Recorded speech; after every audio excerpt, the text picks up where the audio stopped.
Assalamualaikum warahmatullahi wabarakatuh.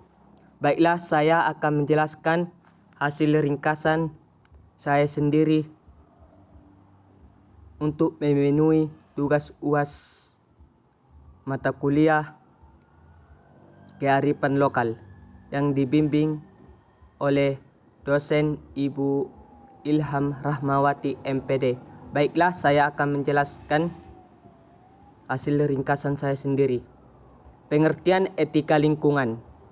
Etika lingkungan dapat diartikan sebagai dasar moralitas yang memberikan pedoman bagi individu atau masyarakat dalam berperilaku atau memilih tindakan yang baik dalam menghadapi dan menyikapi segala sesuatu yang berkaitan dengan lingkungan sebagai kesatuan pendukung kelangsungan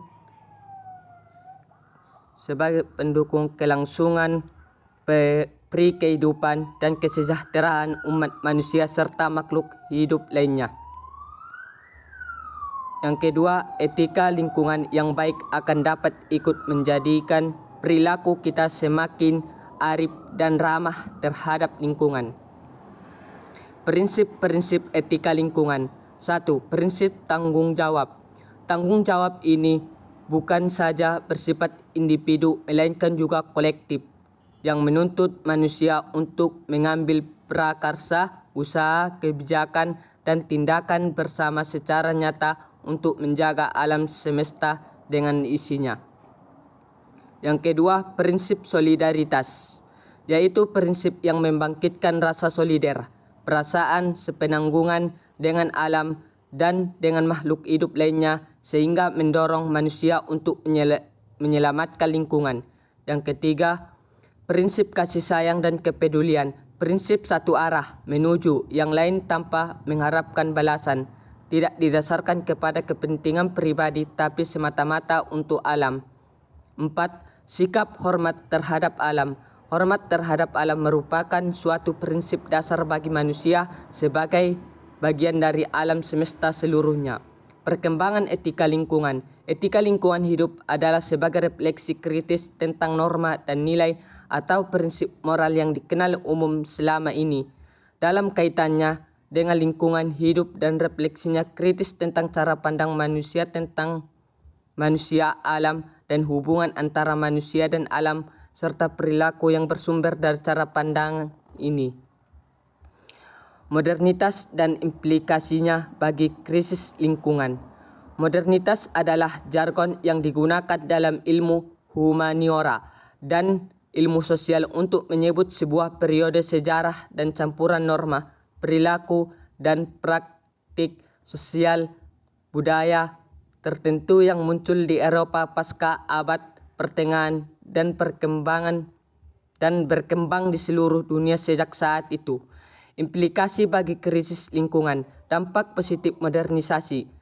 1. Memberikan kemudahan hidup. 2. Teratasinya berbagai macam penyakit. 3. Meningkatkan produksi makanan. 4. Terbukanya berbagai lapangan kerja baru. Dampak negatif modernisasi. 1. Rusaknya alam akibat pencemaran. 2. Timbulnya masalah kesehatan baru. 3. Terkikisnya nilai budaya lokal. Prinsip utilitarianisme dan problematika dalam etika lingkungan. Utilitarianisme adalah teori moral yang ditemukan oleh Jeremy Bentham pada tahun 1748 sampai 1832. Ini adalah konsep memaksimalkan kebahagiaan atau kesenangan bagi sebagian besar orang.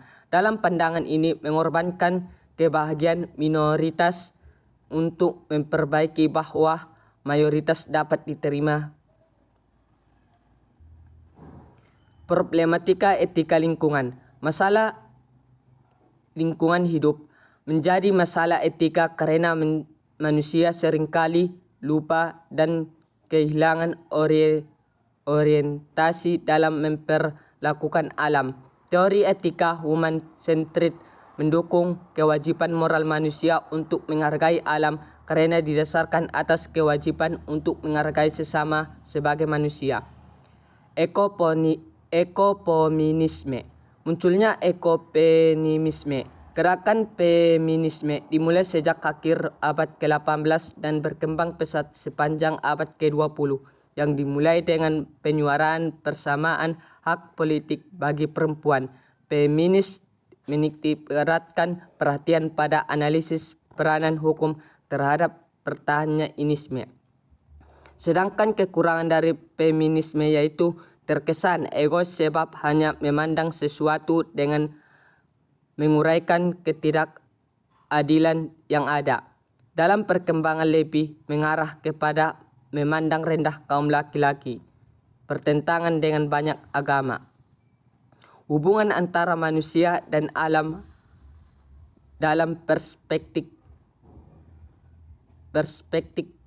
Islam. Hubungan manusia dengan alam adalah satu kesatuan yang tidak terpisahkan. Sebagai satu kesatuan, semua hal tersebut saling berkaitan dan bersifat fungsional. Alam sebagai satu kesatuan sistem yang utuh merupakan kolektivitas dari serangkaian subsistem yang saling berhubungan, bergantung, dan fungsional satu sama lain. Menurut perspektif Islam, alam adalah segala sesuatu yang ada atau yang dianggap oleh manusia di dunia ini. Selain Allah beserta zat dan sifatnya, alam semesta merupakan ciptaan Allah yang diurus dengan kehendak dan perhatian Allah. Alam semesta adalah ciptaan Allah Subhanahu wa Ta'ala yang telah diperuntukkan kepada manusia yang kemudian diamanahkan sebagai khalifah untuk menjaga dan memelihara alam semesta ini. Selain itu, alam semesta juga merupakan mediasi bagi manusia untuk memperoleh ilmu pengetahuan yang terproses melalui pendidikan. Sekian dan terima kasih hasil ringkasan yang saya jelaskan. Assalamualaikum warahmatullahi wabarakatuh.